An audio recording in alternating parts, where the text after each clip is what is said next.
चौरा गांव के खेतों में इन दिनों खुदाई का काम चल रहा था। असल में इसी गांव से होकर एक अच्छी सड़क गुजरनी थी, इसलिए यहाँ खुदाई शुरू की गई थी। अचानक एक दिन खुदाई करने वाली मशीन से कुछ टकराता है। बाद में जब खोजबीन की जाती है तो वहाँ से 2 कंकाल मिलते हैं। पुलिस गांव के लोगों से पूछताछ शुरू करती है।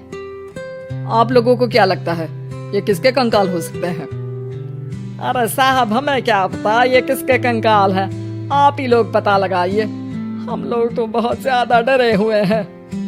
हाँ, हमारी फॉरेंसिक टीम अभी आ रही है। ये बताओ कि इस गांव के रहने वाला कोई जोड़ा गायब तो नहीं ना? क्योंकि शुरुआती जांच में तो ये बात सामने आ रही है कि एक कंकाल किसी पुरुष का है तो एक किसी महिला का। साहब, हमें तो बहुत डर लग रहा है। ऐसे कंकाल मिलने का मतलब गांव के आसपास ही किसी की हत्या हुई है या फिर किसी को जलाकर मार डाला गया है।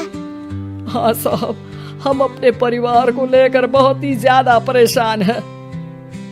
देखिए, आप लोगों की परेशानी हम समझ सकते हैं, लेकिन आप लोगों को पुलिस का सहयोग करना होगा, क्योंकि आपके सहयोग के बगैर हम ये पता नहीं लगा सकते हैं कि आखिर ये किसके कंकाल है और इनकी हत्या किसने की। ठीक है साहब, गांव के लोग आपका पूरा सहयोग करेंगे। हाँ साहब, पूरा सहयोग करेंगे। तो फिर ठीक है, हम अपनी जांच शुरू कर देते हैं। कुछ दिन बाद जांच रिपोर्ट आ जाती है। पता चलता है कि ये कंकाल करीब 20 साल पुराने हैं, यानी 20 साल पहले किसी जोड़े की हत्या कर शव को यहाँ पर दबा दिया गया था। इंस्पेक्टर राघव, ये बताओ कि 20 साल पहले की मर्डर मिस्ट्री क्या अब सुलझ सकती है? हाँ सर, क्यों नहीं, लेकिन अब सबूत और गवाह काफी मिट गए होंगे। मुश्किल तो होगी, लेकिन शायद किसी परिवार को इंसाफ मिल सके।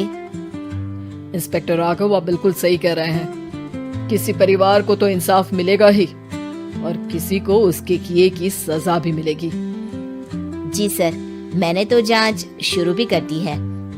20 साल पहले इस गांव के 2 जोड़े अचानक कहीं गायब हो गए थे।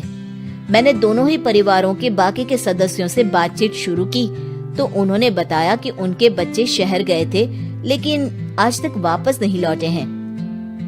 लेकिन ये दोनों शव किस परिवार के सदस्यों के हैं, ये कैसे पता चल सकेगा? सर, मैंने डीएनए टेस्ट करवा लिया है। आज शाम तक इसकी रिपोर्ट भी आ जाएगी। अच्छा, ठीक है। उसी शाम को सर, डीएनए रिपोर्ट के मुताबिक ये दोनों ही लाशें चौरा गांव के रहने वाले प्रधान सुल्तान सिंह के बेटे और बहू की है। लेकिन इनकी हत्याएं किसने की है, ये कैसे पता लगेगा? इसी का तो पता लगाने की कोशिश में जुटा हूँ सर। आज सुल्तान सिंह से मिलने भी जा रहा हूँ। मेरा बेटा और बहू तो मेरे लिए सिर्फ यादों में ही रह गए थे। हमें उनकी लाशें तक नहीं मिल सकी थी। आज 20 साल बाद उनके कंकाल मिले हैं। मैं अब किसके लिए जीऊं?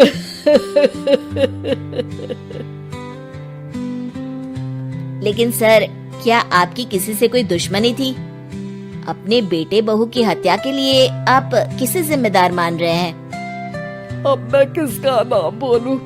मेरी तो किसी से दुश्मनी नहीं थी, बस मेरे बेटे बहू को कोई वापस ला पाता।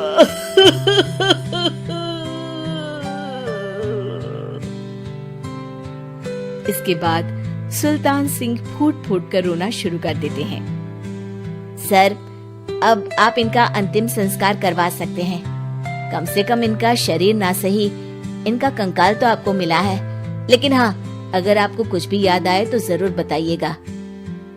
मेरी तो बेटा अब उम्र हो गई है, लेकिन मेरे बेटे और बहू के हत्यारों का जरूर पता लगाइएगा, क्योंकि जब तक हत्यारे पकड़े नहीं जाएंगे मेरा मन नहीं मानेगा। सर, हमारी पूरी कोशिश रहेगी हत्यारे को पकड़ने की। लेकिन एक बात बताइए, उस वक्त आपको किस पर शक गया था? उस वक्त मेरे एक ड्राइवर को पकड़ा गया था, लेकिन सबूतों के अभाव में उसे छोड़ दिया गया था। अच्छा, और ड्राइवर पर कैसे शक हुआ था? क्योंकि उस दिन ड्राइवर छुट्टी पर था। उस समय लेकिन लाश क्यों नहीं मिल सकी थी? उस वक्त पुलिस ने बहुत कोशिश की थी, लेकिन दोनों की डेड बॉडी नहीं मिल सकी थी। ठीक है, हमारी तफ्तीश चल रही है, मैं फिर आऊंगा।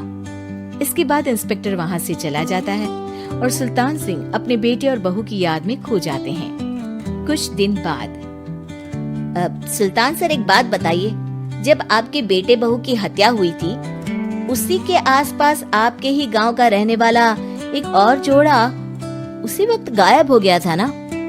हाँ सर, अलका और अभिषेक, वो भी मेरे बच्चों जैसे ही थे। तो फिर वो कहाँ है? उनका भी आज तक पता नहीं चल सका, लेकिन बताते हैं कि कुछ साल पहले अभिषेक को गांव के ही किसी आदमी ने मुंबई में देखा था, लेकिन फिर वो गायब हो गया। यानी अभिषेक और अलका की हत्या नहीं हुई थी, बल्कि उन्होंने किसी वजह से खुद ही गांव छोड़ दिया था। हाँ, हो सकता है, क्योंकि अभिषेक मेरे बेटे संतोष का अच्छा दोस्त था और उसका मेरे घर भी आना जाना लगा रहता था। हो सकता है कि उसने मेरे बेटे और बहू के बारे में सुन लिया हो और ये गांव छोड़ दिया हो सकता है। उनके परिवार का कोई अब नहीं रहता क्या इस गांव में? अब तो कोई नहीं रहता। एक चाचा थे, लेकिन उन्होंने भी अपना पुश्तैनी मकान बेच दिया है। वो भी अब कहीं शहर में ही बस गए हैं। ओह, अभिषेक और अलका के बारे में भी पता लगाना होगा। हो सकता है कि वही इस हत्या के बारे में कुछ बता सके। हो तो सकता है, लेकिन वो बेचारे तो खुद ही वक्त के मारे थे, वो क्या बताएंगे। फिर भी सर, जब केस दोबारा खुला है तो जांच तो करनी ही पड़ेगी, और इस बार तो लाशें भी बरामद हुई है। कुछ दिन तक लगातार तफ्तीश चलती रही। एक दिन थाने से सुल्तान सिंह को फोन आता है। हाँ, कौन बोल रहा है?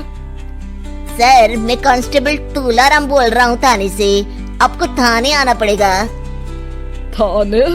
लेकिन क्यों? सर, किसी की पहचान करवानी है। अच्छा ठीक है, मैं दोपहर तक पहुंचता हूँ। सुल्तान सिंह दोपहर में थाने पहुंचता है। कई पुलिस के अधिकारी वहां मौजूद रहते हैं। सर, आपके बेटे की हत्या का रहस्य आज शायद सुलझ जाए। अच्छा इंस्पेक्टर राघव, पर वो कैसे?